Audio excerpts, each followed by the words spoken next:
Citizen, how are you doing today? I have a couple questions for you today. First question, do you know what Charles Darwin, the guy with the evolutions and survival of the fittest theory, regardless of your feelings about it, do you know what he says about adaptability?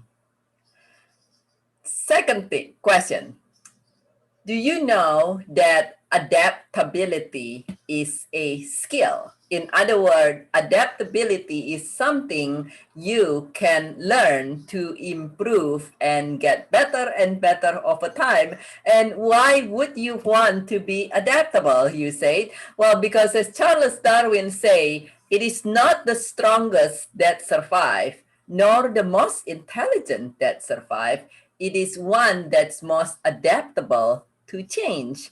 And over the years, study shows that you and I, are actually the most adaptable species of all the species in this world. Still, sometimes it's good to be even more adaptable. This week, you and I are sharing on ways to be able to easily still have an awesome outcome, an awesome result, even if things not working out in your way. And it's perhaps something that like seemingly at the last minute, or you've been endeavoring all along and it doesn't work anyway, or it's something, as I shared yesterday with my experience, it just seems like one after another strange things not working out. And still we shared yesterday that you want to acknowledge your feeling, acknowledge instead of pushing it away, instead of being brave, be strong or something. Just simply acknowledge your feeling, and then to acknowledge your thinking and stand guard at the portal of your mind and choose what you want to think. And the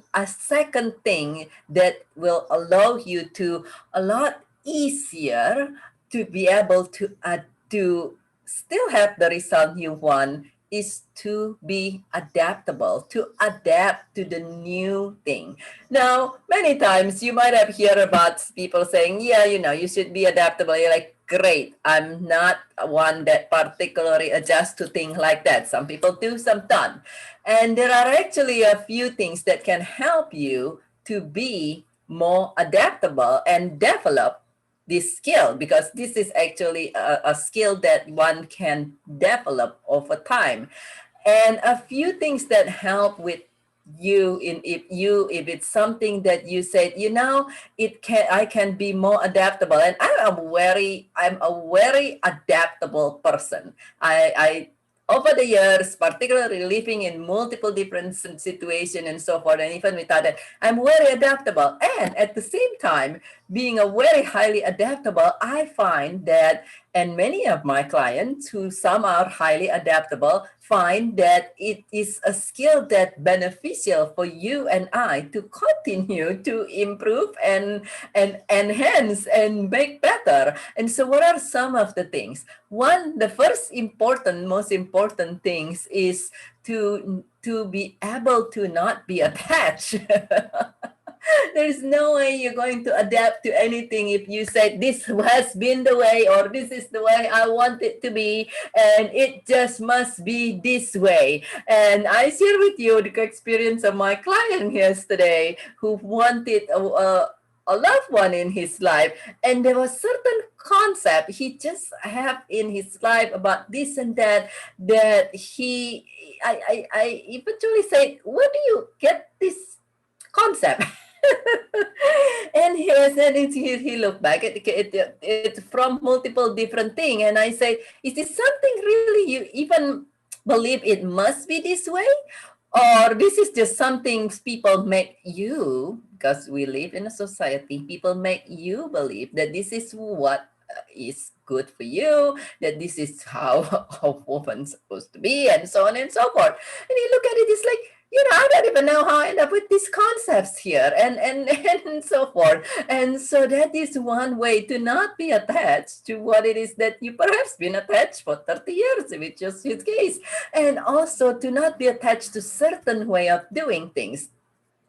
With me, I could not memorize this short talk for whatever reasons. And so I said, okay, what could I do in this particular scenario? Well, okay, I could hopefully be able to look at my computer, and I could adapt the screen and the layout in such a way that I will be able to read it easily, like such as using an 18 fonts instead of the typical fonts. I can see it from a distance and all these things. And so I adapt the layout of my screen so I could see it. And then I said, well, what if once I walk into the conference place and I use my computer. Not everybody has connections and this and that. And I say, oh gosh, okay. So what if it's not working out with me? Well, thankfully I check around and manage to find, thankfully, to be able to print this presentation. I'm like, in the worst scenario, this is how I'm going to adapt doing this. So adapting, and so being able to let go of whatever belief that you might have, that you look back might be a belief that that was serving you at some point, and maybe it's no longer serving you, or perhaps it's a belief that was planted by somebody else's and it was never serving you anyway. You just did not have the light of awareness of that. And then the other thing is to actually practice looking at things from a different angle. Practice looking at things from a different angle. And it's not just expecting things to be different, but to look at things. Bob Proctor, the great mind awareness teachers, has shared this practice of, when you have a circumstance, write it on a piece of paper, put it in the middle of a table, and then look at it from different angle. But if it is a round table, you can go around and look at it, say, from 6 or 4 or 8 different spots. And if it is a 4-side table, you can at least you look around like that and say, okay, how could I look at these things differently? If this is a challenge, which is an opportunity for you to learn and grow. How could I look at these things differently from this angle? Perhaps ask, what would Darwin say in these situations? And what would Bob Proctor say in this situation? And what would you, and if things were different, what would you say in this situation? And so on and so on. And step into that, step into the mind of somebody else. What would Emerson say? That is something that I say, I do. What would Emerson say? What would, in my case, one of my number one mentors, Mary Morrissey, what would Mary Morrissey say in these situations? What would some of a very efficient, effective coach that has the says about these situations? And so to actually look at it and literally, physically look at it, not just in your mind, but look in a different angle, and that will help you develop your adaptability skill, because as Darwin says, it's the one that's most adaptable to change the ones that survive. And then the other thing is to just do it, to just take whatever actions you could at the moment. Because sometimes being human, and particularly when humans are facing challenge, we try to sit there and ruminate in our head, which is very normal. And there is evolutionary reasons for that, but we sit there and thinking, oh dear God, oh my God, this is not working. Oh my God, okay. Oh dear, this one says also not working. Oh dear, and so forth. So when I went got to the conference place, I said, okay, I use Mac, and they said they don't have the connections for Mac. I'm like, okay, great. Like just another little things. And so even after I have my connector, they still didn't have the connection to that. I was like, okay. And so it's we have our tendency, for as part of our evolutions, to kind of try to synthesize in our mind what's the worst possible outcome that can happen, and we have this tendency is amplified, magnified in such a way when something's not working out the way we think we want it to work.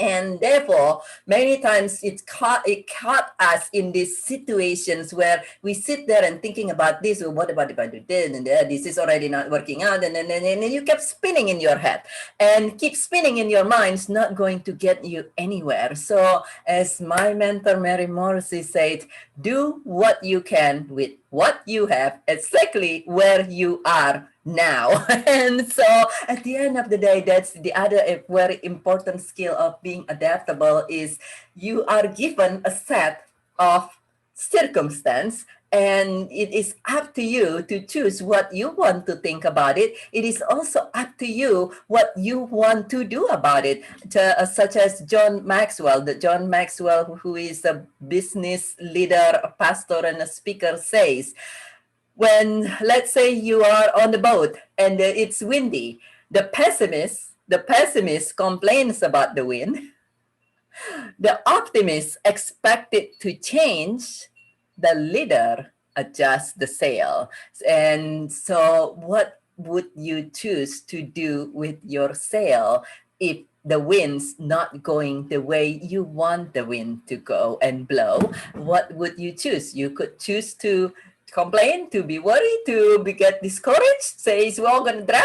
Or you could choose to say, it's going to get better, it's going to get better. Or you could choose, as I call it, the chosen optimism, which is actually a term I borrow from a United Nations chancellor, but to chosen optimism that says, this is the situation I choose, that I'm going to focus on the best possible outcome, and I'm going to do what I could, where I am, with what I have right now. And so what are some of the things that you might be able to do right now in your circumstance, whatever the circumstance it is?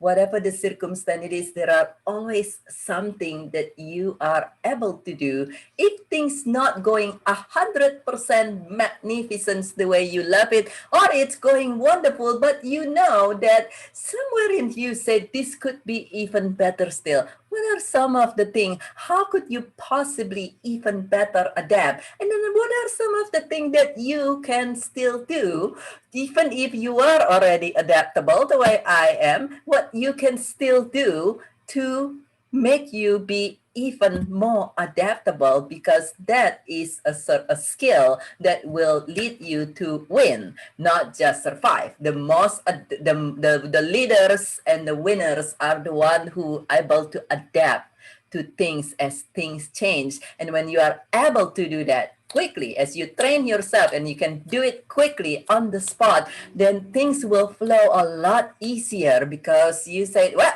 this route doesn't work, go this way. This route doesn't work, go that way. And then you will be able to just experience a flow, even when things seems to be stuck for everybody else's, and create a result that is even better, than perhaps you initially thought, because now you adapt and adjust to the new thing. And so please share in the comment below if there's something you could do, or if you have any feedback, please share them in the comment below. Feel welcome to share this video. And this is Birgit with Joyful Riches Beyond Grief. And I love you very, very much. I see as you practice this that you experience more flow, more ease, more success easily in your life, regardless of your circumstance, creating one beautiful, thriving day at a time, and a magnificent, beautiful, thriving life as a whole. And I look forward to see you again very, very soon, living your beautiful, thriving, wonderful life.